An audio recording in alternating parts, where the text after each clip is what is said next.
Esto es 7NN. Soy Fernando Paz, director de Con Otra Mirada, y esto es 7NN. 7NN.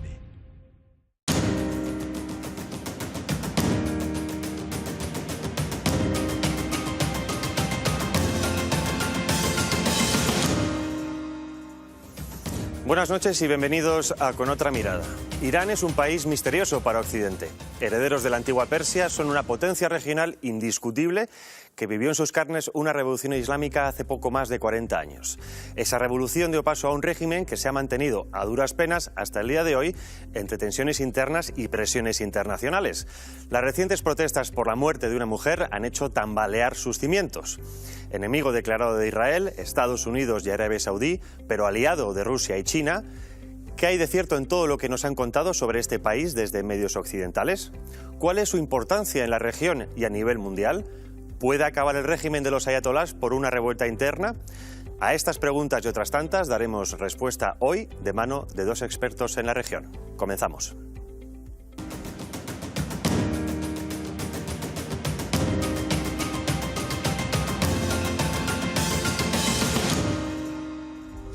Como les decía, el programa de hoy de Irán, de rabiosa actualidad, y contamos con dos expertos en el país y en la región. Uno es Gustavo Morales, periodista especializado en defensa y seguridad, codirector del máster del debate, y además estuviste en la guerra irano-iraquí. Por lo tanto, eso ocurrió hace muchos años. Buenas noches. Buenas noches, Gustavo. Y José Luis Orella, profesor de Historia Contemporánea de la Universidad CEU San Pablo. Buenas noches. Muy buenas noches. Solo hacer una pregunta rápida para empezar. ¿Cómo definiríais a Irán? Cualquiera de vosotros, adelante. Bueno, desde luego, inicialmente Irán es uno de los países que empieza a escribir la historia de la humanidad, así que es uno de los más antiguos, ¿no? Y luego, desde luego, es uno de los puntos estratégicos, desde luego, a nivel de mapa, precisamente como punto de interconfluencia de diferentes civilizaciones, caminos de economía y de exploración y de todo tipo, ¿no? Irán es la antigua Persia, son 2500 años la contemplan. Que se dice pronto. Y sus líderes, Ciro, aparece en la Biblia, en el Antiguo Testamento. O sea, que forma parte de, no solo de la historia de la humanidad en general, sino incluso de la historia de Occidente en particular, porque Occidente se define, entre otras cosas, por el derecho romano y por el cristianismo. Ahora has hablado de historia, vamos a viajar en el tiempo de alguna manera, desde ese imperio persa. ¿Qué cambios ha tenido el país hasta conformarse a día de hoy? Porque ha pasado por diferentes dinastías, diferentes regímenes o gobiernos prooccidentales, islamistas. ¿Cómo ha sido esa transición?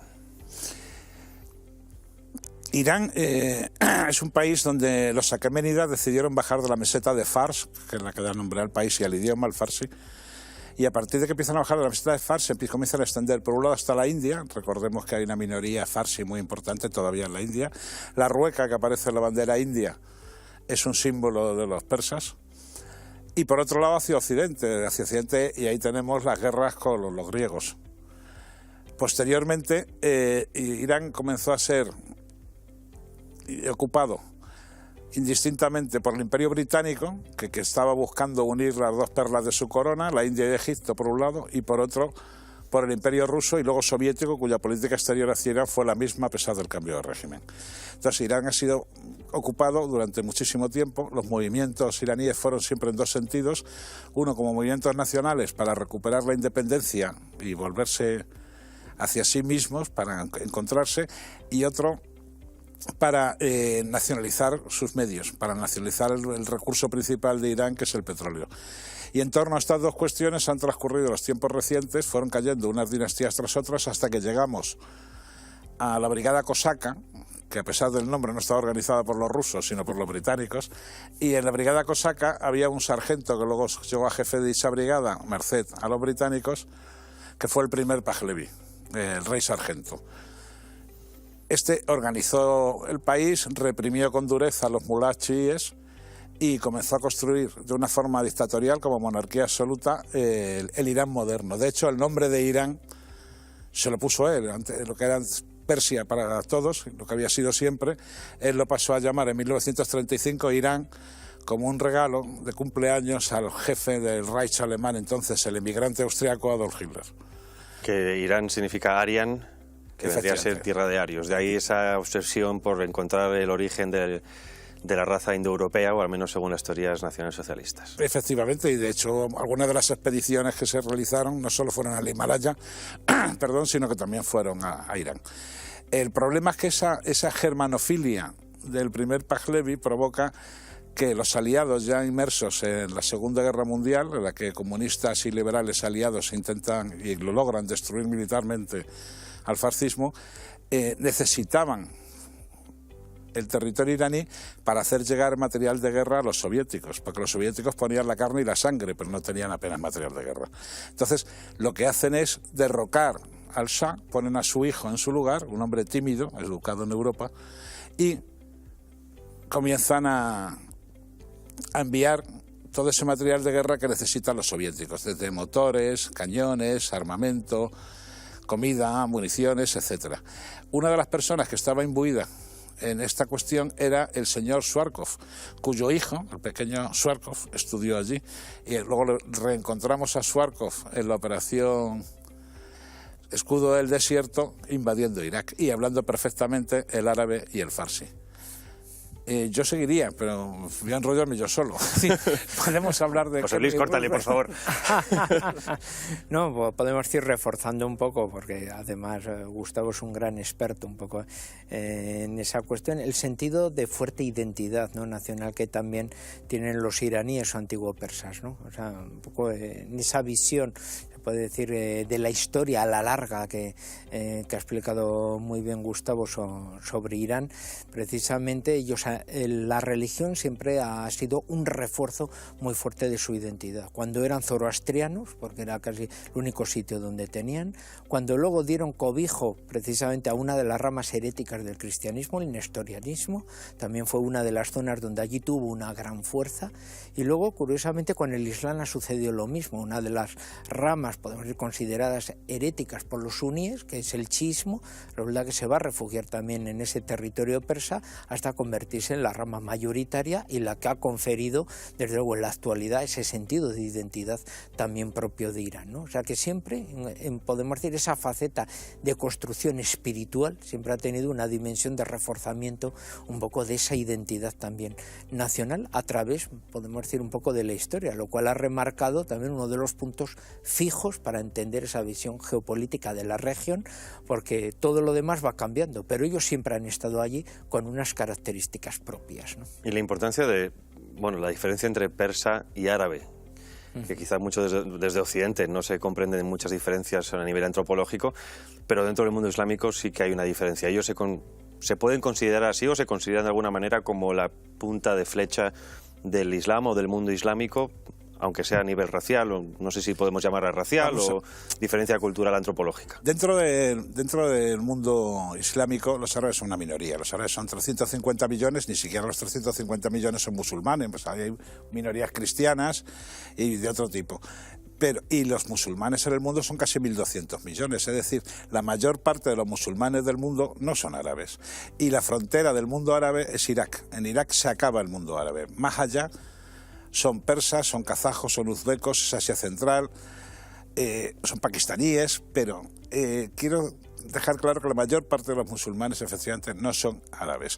Y lógicamente, cuando se produce la guerra de 1980-88 entre Irak e Irán, Saddam Hussein, cuyos primeros discursos son socialistas, la defensa del partido Baas, etcétera, etcétera, acaba haciendo llamamientos, porque ve que esa propaganda es inútil y no moviliza, a la vieja lucha de los árabes contra los persas. Precisamente, como bien ha dicho José Luis, una de las razones por las que los reyes iraníes adoptan el chiismo como religión es porque así no tenían que defender del califato ni de Bagdad ni del califato de Damasco, porque era una minoría, el Shiat Ali, el partido de Ali, el yerno de Mahoma, que se supone que Mahoma en su lecho de muerte dejó como heredero. Los hermanos, los compañeros de Mahoma dicen que no fue así, que luego mediante una isma, mediante una asamblea, se llegó a un consenso y se puso a Omar. Pero entonces de ahí parten ya dos legitimidades, la legitimidad de los califas y la legitimidad de los imanes chiitas. Los imanes chiitas, en la mayor parte de las minorías, son 12. Entonces, el último de ellos es el imán de los tiempos, que se supone que volverá junto al profeta Isa, Jesucristo, para juzgar. Y la mayor parte... La parusía para nosotros. Efectivamente, es el equivalente. Y la mayor parte de de esos imanes murieron martirizados, es decir, Ali es asesinado, Hussein es asesinado, Hassan es asesinado, Jafar, etcétera. Entonces, crean una especie de martirologio que no existe dentro de la sunna. Y mientras que en la sunna, que es la mayoritaria, que es el 90% de los musulmanes, lo que se hace es mantener dos fuentes de legitimidad, que son los hadices, las tradiciones y dichos del profeta y sus compañeros, y el Corán. Pero el chiismo hace una lectura mágica del Corán, hace una lectura como que en el Corán existen mensajes ocultos y va buscando estos mensajes ocultos. El misticismo del Islam. Efectivamente, cosa que no existe en absoluto en la sunna. Decía Enrique Jardier Poncela que si el cristianismo es idealismo puro, el Islam es realismo en esencia. Has dicho 12 mártires, hay mucha semejanza con los 12 apóstoles. Tiene que ver algo la influencia cristiana no solo en este eso, aspecto. No solo eso, es muy bien indicado. Es que además en el chiismo sí existen jerarquías religiosas, cosa que en el sunnismo no existe. En el sunnismo no hay una figura central que sea el líder de toda la sunna. Puede haber una preponderancia en estos momentos, por ejemplo, de Arabia Saudí, porque fundamentalmente tiene tres cosas. Una, los santos lugares de Medina y la Meca. Dos, las universidades donde muchos árabes y musulmanes de otras partes del mundo estudian y luego se van imbuidos de ese espíritu wahabí. Y tres, el dinero. Las mezquitas que se están levantando en África, en Europa, la gran mezquita de Hamburgo, la de Madrid, el M30, etcétera, etcétera, son mezquitas levantadas con dinero saudí gracias al petróleo. Mientras que la Shia funciona de otra manera, funciona con el Kezmán, funciona con el secreto, con la ocultación, que forma parte también de su mística. José Luis, en la segunda mitad del siglo XX hay una serie de cambios, principalmente el de Estados Unidos, que pone al Shah Reza Pahlavi. Cuando decimos que pone es que hay un golpe de Estado directamente, hecho por Estados Unidos, las cosas son así. Y por Inglaterra. Y por Inglaterra, el mundo anglosajón en general, que ya les conocemos cómo funcionan. Y en ese momento el país vive un gran desarrollo. Todos hemos visto imágenes de las mujeres como si fueran occidentales, pero la tensión empieza a aumentar por el nivel o el desnivel muy parecido quizá a la Revolución de Octubre del 17, ¿no? Es decir, la clase alta vive demasiado desfogada, como si fueran los años 20 en Europa, todo trapo, y el pueblo ya no sufre. Y hay un cambio, y ese cambio es llevado por Khomeini, que contra viento y marea, o a pesar de lo que se pensaba, consigue el poder. ¿Cómo sucede ese cambio? ¿Por qué sucede? ¿Qué fuerzas influyen a nivel interno y a nivel externo? Ahí hay varios factores. O sea, por un lado, como bien has dicho, Irán es un país que es muy necesario para Estados Unidos en plena Guerra Fría, ¿no? Entonces, todo el mundo sabe lo que es la OTAN, pues el Pacto de Bagdad sería como una alianza parecida a la OTAN que está formando parte ahí, donde estaría Turquía, estaría el Irak de la monarquía hachemí en ese momento, también forma parte Irán y luego, pues Pakistán entrará un poco en ese bloque, ¿no? De una formación como de países musulmanes, cada uno un poco, desde luego, de una cultura y de una lengua completamente diferente, pero que desde luego guardan unas relaciones muy estrechas con Estados Unidos, que se aprovecha de un bagaje de la vieja presencia que tuvo el Imperio Británico allí y por lo tanto se hace un poco como heredero.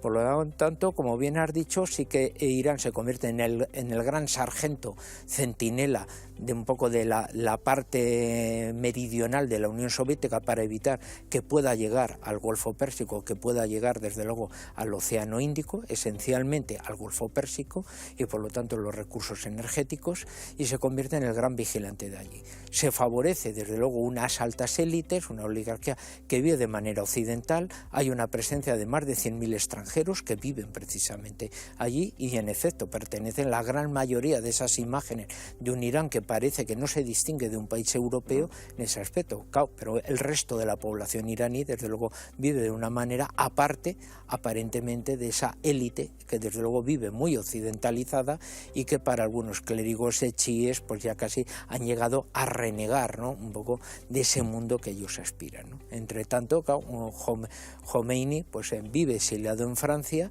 y una de las cuestiones, ahora diríamos que esencialmente la gente se hace famosa a través de su vinculación con las redes. Entonces, por supuesto, no existían las redes, pero sí se va a dar un fenómeno curioso, que es desde luego que todas las predicaciones que él desarrollaba desde luego en su mezquita de París eran grabadas y esos casetes que existían los casetes en aquel momento eran enviados a Irán, y por lo tanto toda la sociedad iraní se va desde luego a impregnar desde luego de los mensajes, de los discursos de un Jomeini alejado, pero que a través de las casetes que enviaban sus discípulos allí para conseguir desde luego estar muy cercano. Y luego, por último, porque de eso sí que conoce Gustavo más, porque lo vivió más en su momento, hay que tener también en cuenta otro particular.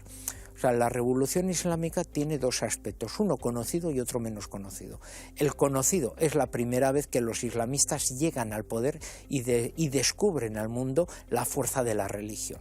Que gente vinculada y desde luego que con un discurso en la religión que parecía algo pasado, algo arcaico y que nunca en la vida iba a tener protagonismo, ahora lo tenía, y por lo tanto aparece Jomeini como una especie de Fidel Castro religioso en aquel momento, 20 años después de la toma de La Habana por los barbudos. Ahora resulta que son otros barbudos con unas características completamente distintas, y un aspecto que sí lo relaciona allí, que todo el mundo se olvida, que es el aspecto social, de revolución social, que tiene precisamente la revolución islámica, que todo el mundo olvida. Dice, bueno, es un movimiento religioso, sí, un movimiento religioso con una capacidad de movilización social y que va desde luego a crear una especie de bingo de línea entre la burguesía confesional, que no goza de los beneficios, desde luego, de aquella oligarquía, y que ha ido haciéndose un hueco del gran mercado de los comerciantes, que también buscan otro tipo de solución y que están financiando esos movimientos religiosos,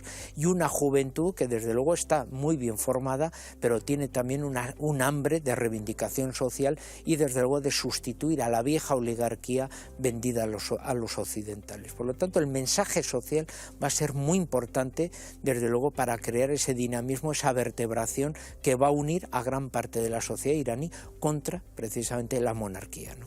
Vamos a ver ahí en pantalla a la imagen de Jomeini, por si alguno de los espectadores no le pone cara. Ruhollah Jomeini, histórico líder, y además precisamente, como estabais comentando, ¿no?, la importancia de un momento de injusticias, también quizá en un momento, digamos, entre casi álgido de la Unión Soviética, mezcla la religión con un socialismo, o al menos con un intento quizá parecido al fascismo en su momento de unir a las clases sociales, ¿no?, por ir todos a una en un país dividido. ¿Por qué Jomeini? Es igual que la pregunta de por qué Lenin, ¿no? Pero ¿por qué Jomeini? ¿Qué tenía él de importante? Jomeini la punta del iceberg. Es decir, vamos a ver, en todos los movimientos de resistencia del siglo XIX, los clérigos juegan un papel. Juegan un papel en unas ocasiones como conservadores, cuando el Shah, a través de la Revolución Blanca, quiere modernizar el país, y juegan también un papel revolucionario cuando existe esa disociación entre las élites y el pueblo llano, incluso entre la burguesía, como ha señalado antes José Luis. Porque el bazar iraní se va a dar cuenta que la aristocracia se llenaba las manos de oro, pero no abría los dedos para que algo de esa riqueza cayera a las clases medias o incluso al pueblo. Lo que hacía era cerrarlo total y absolutamente, con lo cual comienzan primero por creencias personales en el chiismo, y segundo, por interés político, comienzan a intentar derribar ese sistema. Hay casos bastante curiosos, como otro ayatolá que prohíbe fumar. Cuando se da el monopolio del tabaco a los ingleses por parte del Shah, lanza una prohibición contra fumar. No se puede fumar, y hasta en la corte del propio Shah la gente deja de fumar. Y esto se mantuvo hasta que se retiró la concesión a los ingleses. Es que el nivel de colonialismo británico y ruso que hubo en Irán es sobrecogedor. Hubo una ley también posteriormente que era una ley que permitía que cualquier anglosajón que cometiera un delito, asesinato, violación, estafa, robo, estupro, dentro de Irán, no fuera juzgado en Irán, sino en su propio país. O sea, hubo concesiones de petróleo, concesiones de tabaco, concesiones de ferrocarriles, etcétera, etcétera, a los anglosajones, tremendas, que humillaban profundamente al pueblo iraní. Y las respuestas eran vehiculadas fundamentalmente por los mulás, por los clérigos iraníes. Jomeini es el sucesor de todos ellos. Jomeini es expulsado de Irán muy pronto y le envían primero al vecino Irak, a Nayaf. Y Jomeini desde Nayaf sigue predicando, sigue haciendo como hizo José Luis, porque los iraníes eran mayoritariamente analfabetos y no sabían leer ni escribir, de ahí lo de las cintas de cassette para ponerlas en las mezquitas con las prédicas. Y cometen el gran error, y es que el gobierno baasista iraquí envía a Jomeini fuera de Irak. Y lo envía a París, lo envía a uno de los altavoces mundiales, a Fleur-le-Château. Y desde París Jomeini comienza a ser conocido, porque antes era un oscuro clérigo chiita que vivía en un país alejado como era Irak. Que nadie sabía dónde estaba. Que nadie sabía ni dónde estaba Irak en un mapa mudo, y tampoco quién hubiera sido Jomeini. Jomeini entonces, a partir de entonces se comienza a hacer popular, comienza a ser entrevistado por la prensa alemana. Peter Schul-Latour le convierte en un protagonista dentro de Francia, en los grandes medios franceses. Y cuando Jomeini regresa al país, lo hace en un avión de Air France rodeado de periodistas. La tentación que podía haber tenido el gobierno imperial iraní de derribar ese avión quedaba conjurada, porque si derribaban ese avión, derribaban a un montón de periodistas internacionales.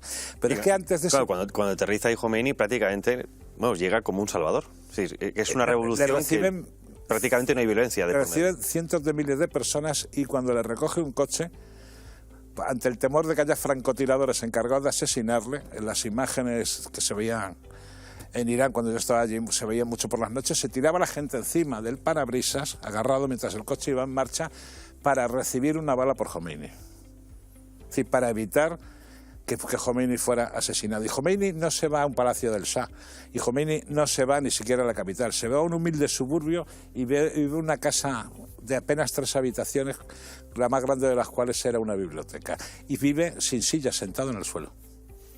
Pero... Y desde ese momento comienza a dirigir el país, pero él formalmente no era ni el presidente de la República, ni el primer ministro, ni tenía cargo alguno. Era simplemente un ayatolá. Y en Irán había varios ayatolás más. Eso que os quería preguntar. Está Motahari, alguno de estos, que también hacen una serie de códigos, bueno, la mujer en el Islam, etcétera, etcétera, pero que justo es Jomeini. Es decir, es casi como... tiene que ser en el momento adecuado, en el tiempo adecuado, ¿no? En el lugar adecuado. Tenía que ser él de alguna manera. Y eso es parte del mito también. Y es que además Jomeini fue muy inteligente, porque cuando se producen las manifestaciones previas, que son disueltas con mucha violencia, en algunas de ellas, cuando llevaban los manifestantes a una vaguada, cogían camiones de gasolina, abrían los grifos de gasolina, dejaban que la gasolina chorrease por las calles y prendían fuego a esa gasolina. Es que ametrallaban a la gente, pero es que la gente... siguiendo la bandera roja del martirio, de los Sajada, se iba directamente a los soldados con los brazos abiertos buscando el martirio. Y claro, los soldados llega un momento en que están asqueados de disparar contra personas que son iraníes como ellos. Es que la Shabak torturaba y torturaba y torturaba y destrozaba gente y violaba a mujeres, y llega un momento en que también se dan cuenta que eso es imparable. Luego, merced a la especial lógica del chiismo, que en cada manifestación, si morían 5 personas, por el chiismo, a los 7 días hay que hacer un funeral, que es también una manifestación en la calle.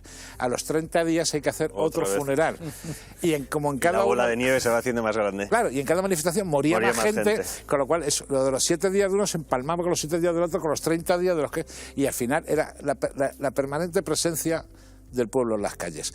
Jomeini fue astuto y hizo exactamente lo mismo que hizo Stalin con la creación de frentes populares en Europa, pero al revés. Es decir, los que fueron compañeros de viaje en este caso fue el Partido Comunista Tudeh, el Partido Soviético, la Organización Socialista Fedayeen Halk, la Organización Islamo-Marxista Mujahideen Halk, etcétera, etcétera, que los que durante un cierto tiempo acompañaron estos movimientos pensando que ellos se iban a poder aprovechar. Claro, con el objetivo de eliminar a Sapar Levi, que era el impuesto en este caso por Estados Unidos. Exacto, era una alianza eliminarle, y una vez de eso, a eliminarlo a los religiosos, pero Jomeini fue más rápido que ellos. Hablábamos de la importancia regional del país. Vamos a ver el mapa ahí para que lo sitúen ustedes, Irán, sobre todo por la importancia de la región. No sé si lo veis bien vosotros, pero sí que me gustaría, si lo podemos dejar un tiempo, al menos aunque no se nos vea, pero para comentarlo, ¿no? Porque, como bien decías tú, Gustavo, siempre, para entender las cosas hay que mirar sobre un mapa. Ahí tenemos Irán, importancia del estrecho de Hormuz, por donde sale el petróleo. Irak está al lado, Arabia Saudí, es decir, la zona es un polvorín. Y comentabais antes todo ese pasado colonial británico, también francés por un otro lado. ¿Cuál es la situación actualmente? Es decir, por qué esa importancia?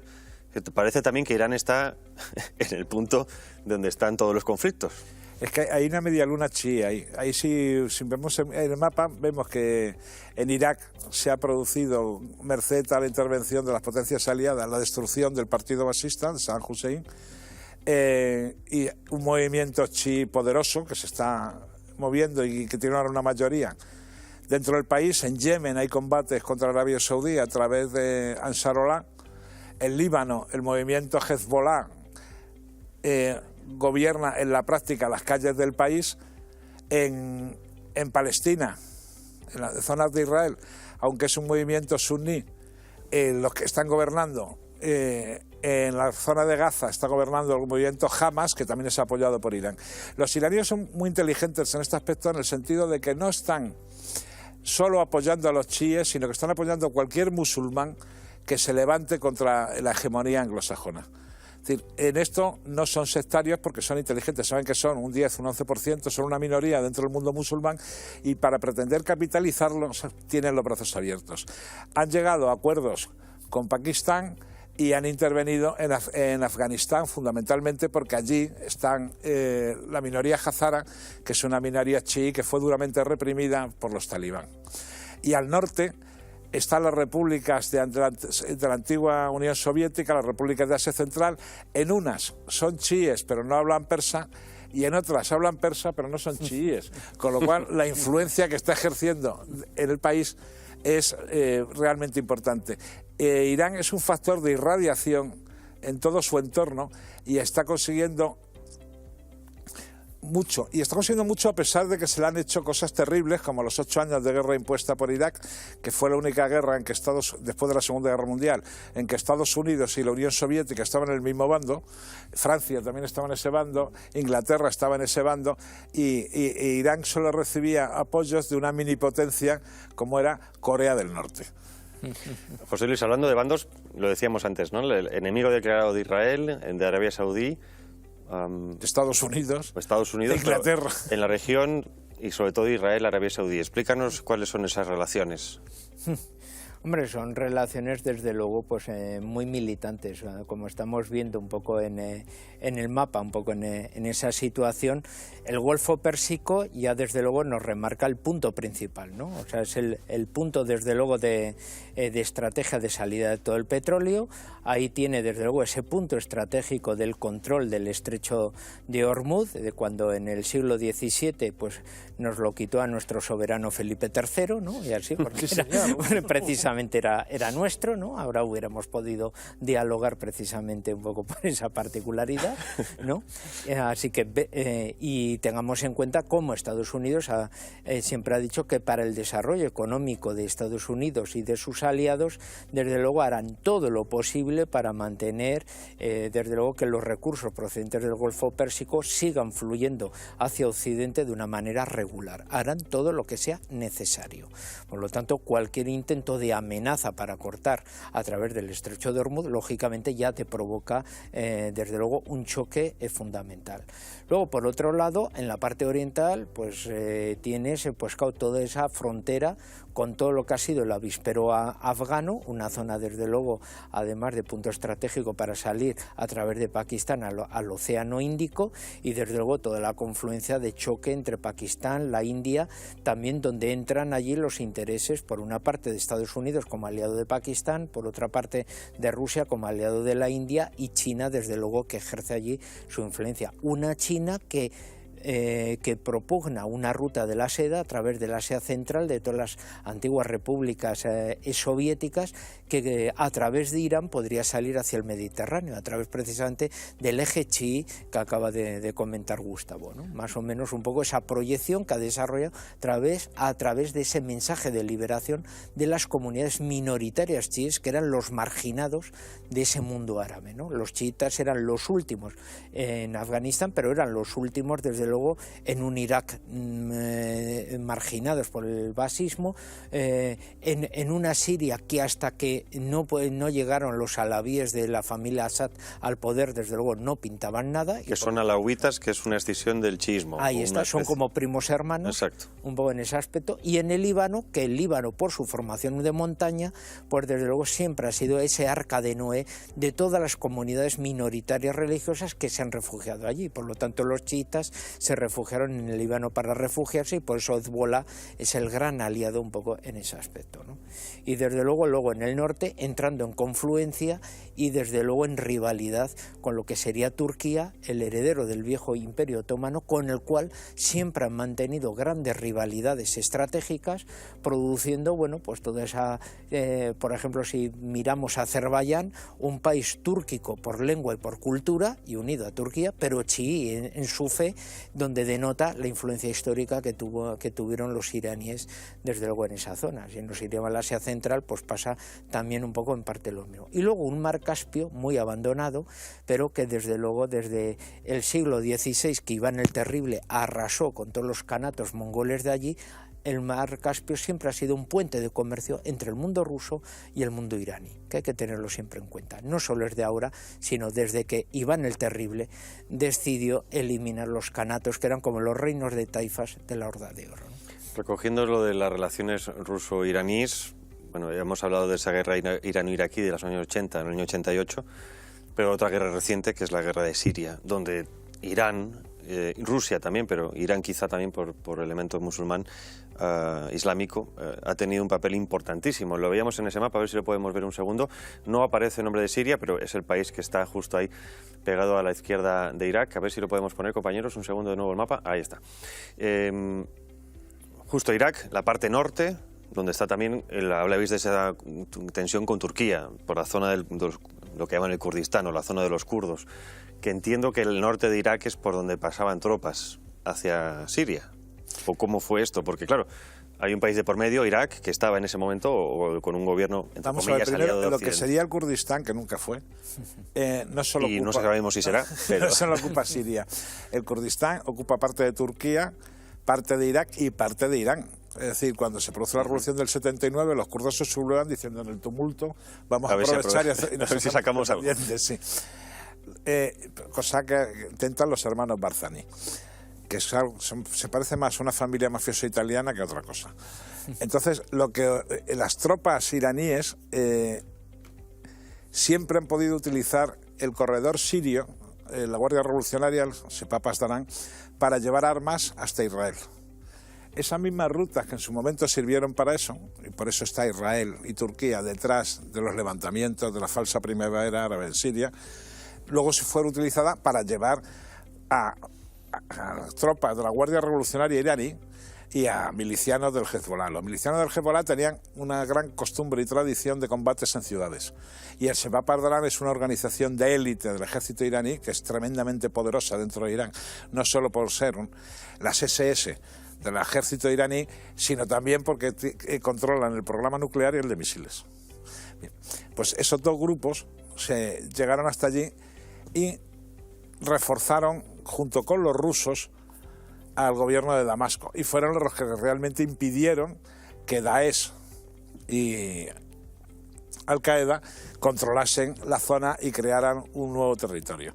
Un nuevo territorio que Siria está geopardizada, es decir, es un país en que hay muchas minorías diversísimas, pero es que también el propio Irán, en Irán existen muchas etnias distintas. En Irán tenemos turcómanos, en Irán tenemos árabes, los que habitan en la zona del Juzestán, la zona petrolífera. La primera excusa de Saddam Hussein para invadir Irán fue: vamos a liberar a nuestros hermanos árabes del Arabistán, como lo llama él. Cuando Khorramshahr resistió, más que el Alcázar de Toledo, pues ya se dio cuenta que no era muy bien recibido. Entonces, la presencia iraní en Siria fue fundamental para la derrota de los movimientos integristas y dejó al descubierto cuál era la política anglosajona con respecto a Siria. Pues pretendían dividir el país a costa de entregarlo a los propios bárbaros. Lo que es, como quizás la zona quizás sea el mejor ejemplo de que ya las guerras híbridas de hoy en día, ¿no? Ya no nos enfrentamos o no se enfrentan países entre sí, sino que suelen ser en terceros países. Hablamos, por ejemplo, del enfrentamiento a muerte entre Israel e Irán, a muerte además digo, literalmente a muerte, que utilizan bien sean grupos armados. Ha sido en Siria y Líbano. Golpes de mano. Israel ha bombardeado en numerosas ocasiones instalaciones nucleares para retrasar a la medida de lo posible ese avance. En Irak también. ¿Esto va a ser siempre así o ¿Puede ser que llegue un momento en que la tensión aumente tanto en el que realmente veamos una conflagración Vamos a ver, frente a frente? Corea del Norte, la guerra de Corea. La guerra de Corea fue un enfrentamiento entre comunistas y capitalistas en territorio ajeno. Pero ahí sí que hubo choques esporádicos entre tropas estadounidenses y tropas chinas. La guerra de Vietnam. En la guerra de Vietnam ocurre 3/4 de lo mismo. En la guerra de Vietnam se produce una lucha entre comunistas y demócratas liberales en territorio ajeno.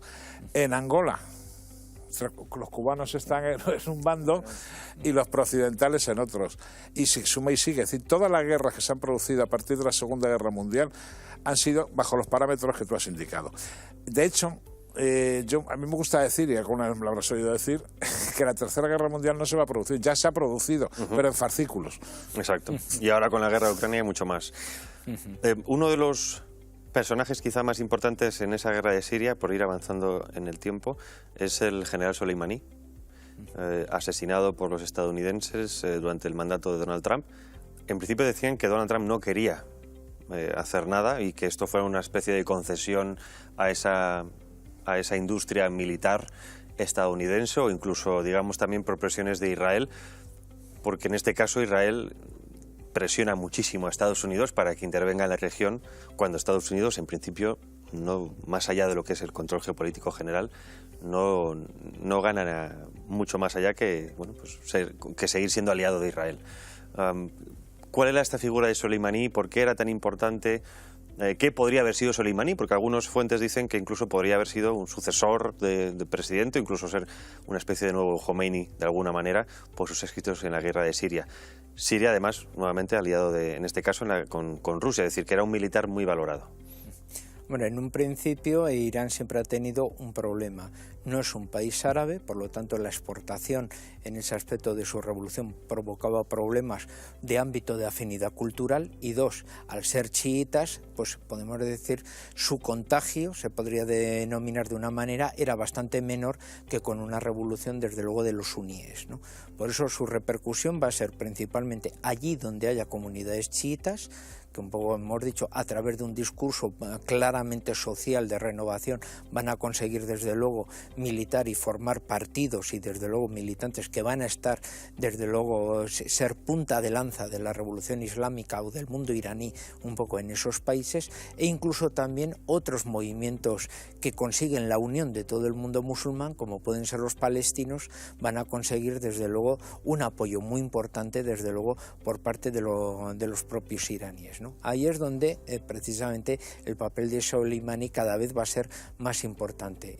Ese intento de internacionalizar la importancia, el liderazgo del mundo de Irán a nivel del mundo islámico, o apoyando a los rebeldes hutíes en el Yemen, o convirtiendo a Hezbollah en la gran punta de lanza un poco de su influencia en ese mundo del Próximo Oriente frente a Israel y tenerlos atados allí, o desde luego incluso favoreciendo a los palestinos que, aun siendo suníes, desde luego acaban siendo dependientes del armamento, del apoyo desde luego que ellos le realizaban. Ya no digamos nada de un gobierno sirio que, aunque sea basista y teóricamente laico, desde luego cada vez va convirtiéndose en un aliado fundamental, o desde luego ya las milicias chiíes en un Irak que en más de un 60% son chiitas, y que desde luego en cuanto quitas el sistema autoritario, democráticamente los chiitas tienen que ocupar todos los cargos desde luego que se mueven allí. Por lo tanto, y luego tenemos los Hazara,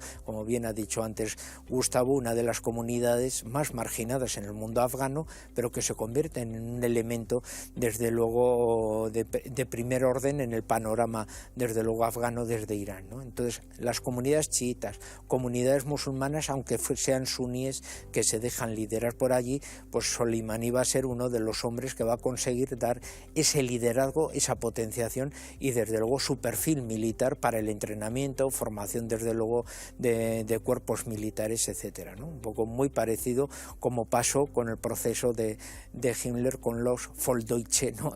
Podemos decir, de otros países en la Europa del Este, ¿no? Es una potenciación desde luego y una presencia permanente que podríamos denominar entre comillas casi de quintas columnas, podemos decir, en todos los países para hacer de Irán desde luego uno de los protagonistas desde luego indispensables para alcanzar la paz o un status quo en el Próximo Oriente, ¿no?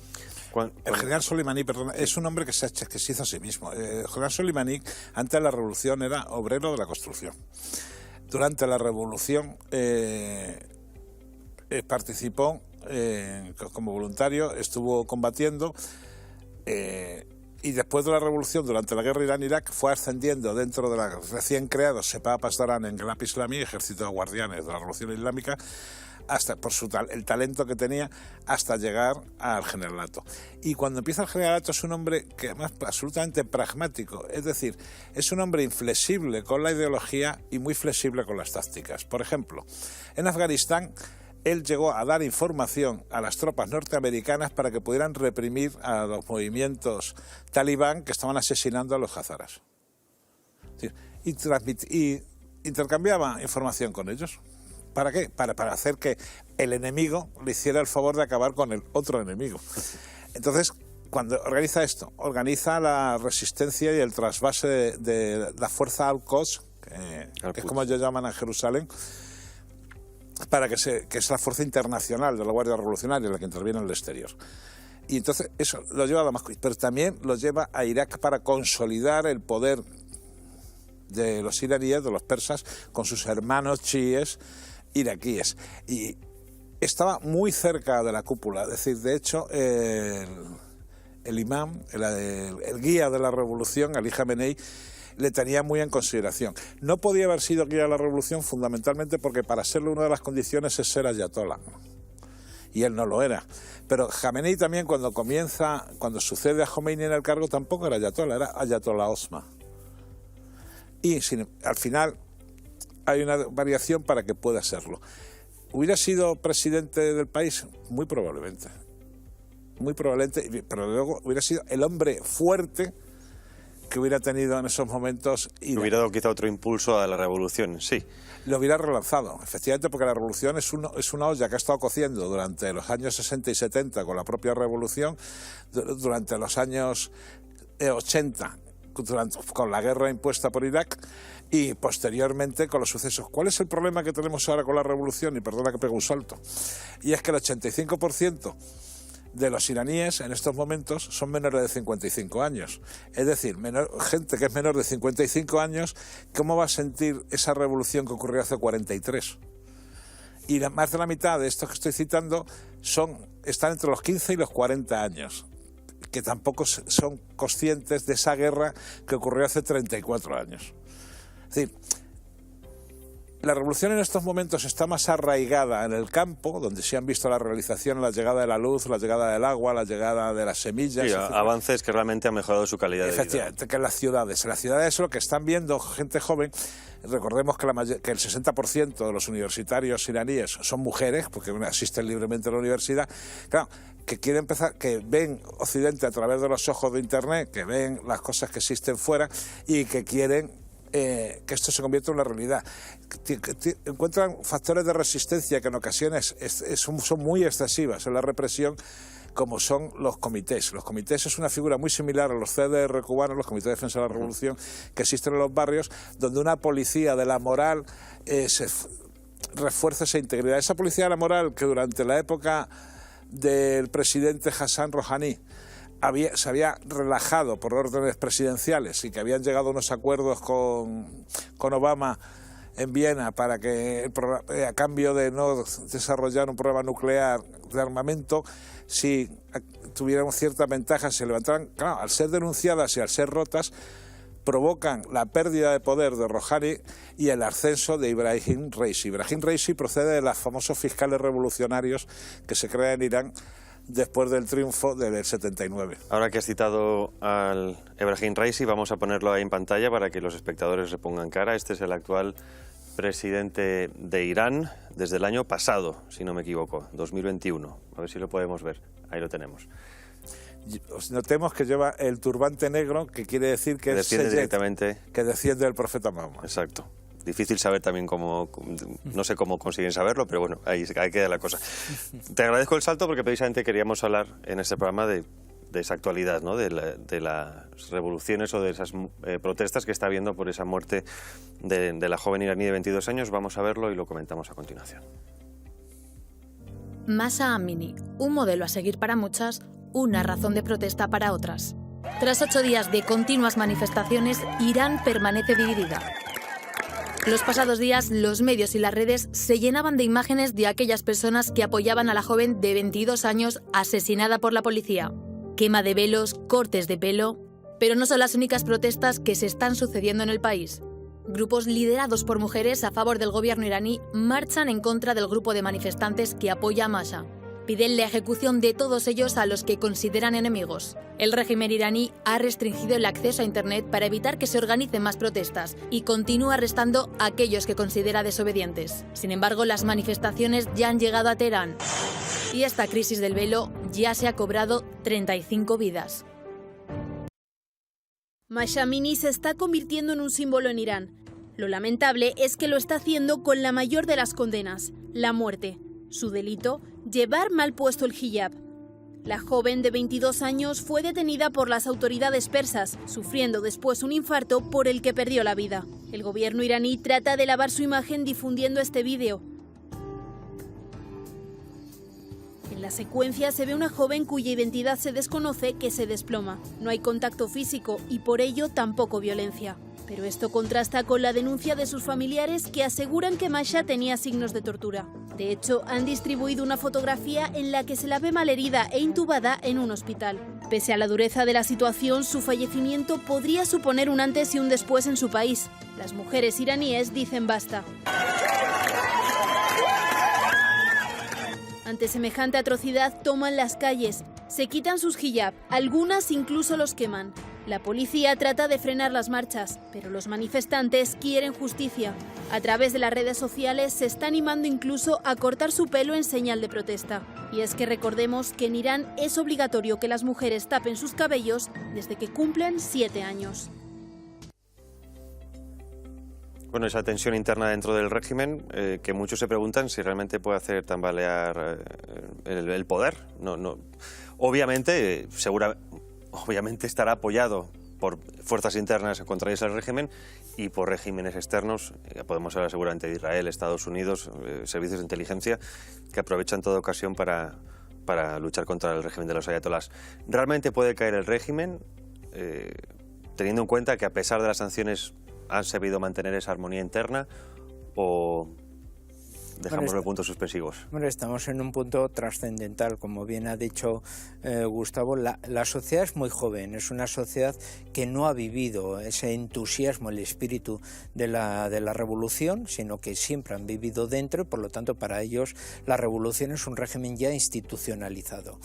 Y desde luego ahora estamos que la última generación que conoció la guerra y la instalación y la proclamación de la República Islámica es la que casi está saliendo del poder, gente que tiene 60 y tantos años, incluso 70, y son los que están saliendo. O sea que ya la siguiente generación va a ser una generación más bien más de funcionarios, más de tecnócratas vinculados desde luego a la República Islámica, pero ya no son, podemos decir, la generación de los militantes los que derramaron su sangre en ello, ¿no? Así que estamos más o menos con una situación muy parecida o la que sufrieron desde luego los argelinos con la guerra y con el levantamiento del FIS, o incluso la primavera organizada que se organizó en Egipto y que al-Sisi desde luego pues ha vuelto otra vez a recomponer o a recanalizar desde luego por unas vías un poco más laicas. O sea, yo creo que en parte es difícil porque la institucionalización del régimen tiene unas bases poderosas, como bien se ha dicho, el proceso de modernización tiene desde luego una parte de una sociedad muy agradecida a ese proceso de identificación, de nacionalismo, de modernización, claramente de aumento del nivel de vida que han tenido una gran parte de la sociedad iraní, pero por otra parte la parte más visible, que más llega a los puntos de comunicación, que está en el ámbito de las ciudades y que desde luego está más cerca del poder y que desde luego puede ser más manipulada por elementos desde luego foráneos o extranjeros, son los jóvenes estudiantes, son los jóvenes universitarios, curiosamente muchos hijos de los propios dirigentes, que desde luego viven otra situación y quieren vivir como en Occidente, siendo como occidentales, pero claro, no son el reflejo tampoco de la mayoría de la opinión pública de la sociedad iraní. Son una parte de la élite que desde luego debería dirigir, y ese desde luego yo creo que es la clave un poco de gran parte del problema. Hay manifestaciones contra manifestaciones, 2.000 personas pendientes de ser juzgadas. No sabemos qué va a pasar con ellas. Si las condenan a muerte, está claro que eso sería muy complicado para el régimen de soportar, al menos la presión. Aunque también está claro que detrás tiene China, que cualquier resolución en el Consejo de Seguridad la vetaría, por supuesto. Bien, a mí lo que me gustaría indicar es que efectivamente dentro de las protestas están los hijos, como ha dicho José Luis, están los hijos del que fue ministro de Orientación Islámica con Khomeini, Khatami, están los hijos de Mir Hussein Musavi, que fue el primer ministro durante la guerra Irán-Irak, está los de Larijani, que fue presidente del Parlamento, uno de los hermanos, y el otro hermano es asesor del líder de la revolución. Es decir, que no es solo una confabulación judeo-masónica izquierdista orquestada desde Washington y Tel Aviv, que lo es también en parte, lógicamente, porque aprovechan a ríos revueltos, es evidente, pero sí es una protesta enérgica por parte de las mujeres iraníes. Y esto quiere decir dos cosas. Por ahí puede reventar la cuestión, y hace años creo que te lo comenté a ti, que los regímenes islámicos reventarían por el tema de la mujer. Pero también quiere decir otra cosa, y es que las mujeres pueden hacer eso. Esto es inconcebible en Arabia Saudí, en Qatar, en Bahrein, en los Emiratos, incluso en Egipto. O sea, entonces, esa renovación, hay una parte de los que son leales al origen del régimen que sí están con el cambio, que sí están por la moderación de la represión, que sí están por la moderación de las costumbres. Pero hay otra parte que son camaradas del frente, que estuvieron en la revolución y en la guerra con estos, que suelen ser no los clérigos, sino un sector de los clérigos. Hassan Rouhani, uno de los presidentes más moderados que ha tenido Irán, es clérigo. Khatami, otro de los presidentes más reformistas que ha tenido Irán, es clérigo. Es decir, que hay un movimiento del que no es ajeno tampoco a Ahmadinejad, que sí que está por la relajación de las costumbres y por la intensificación de un eje anti-norteamericano en el extranjero, con Cuba, Venezuela, etcétera, etcétera. Entonces, esa quizás sea la parte importante, ¿no? La proyección exterior del país. Dentro de las protestas ha habido muchas protestas que en Occidente han pasado desapercibidas por la subida de los precios, por la mala calidad de la vida, etcétera, etcétera. Y hay mucha gente que se está quejando de que las ayudas que se dan a las internacionales se están detrayendo de la riqueza interior del país. El régimen, si es inteligente, puede moderarse. Muy parecido quizá a lo que ocurre en China. No me refiero en cuanto a moderación, sino a que a pesar de cómo lo vemos desde aquí como regímenes autoritarios, dictatoriales, son muy dinámicos a nivel interno. Es decir, bueno, en el último congreso del Partido Comunista Chino por fin ha triunfado la ideología por encima de la economía. Es decir, el nuevo presidente, bueno, no, el reelegido presidente sí. Ha renovado el giro ideológico chino por encima de eso de un país, dos sistemas. Nos quedan apenas 2 minutos, sí que me gustaría, si podéis, bueno, en 30 segundos, ¿cómo veis el futuro de Irán? ¿Se va a mantener? ¿Va a ir a menos? ¿Va a ir a más? En lo que estamos viendo, esta separación de dos sistemas en un mundo, con Estados Unidos por un lado, el eje anglosajón, y por otro lado Rusia, China y aliados, ¿cómo veis a Irán dentro de ese puzzle?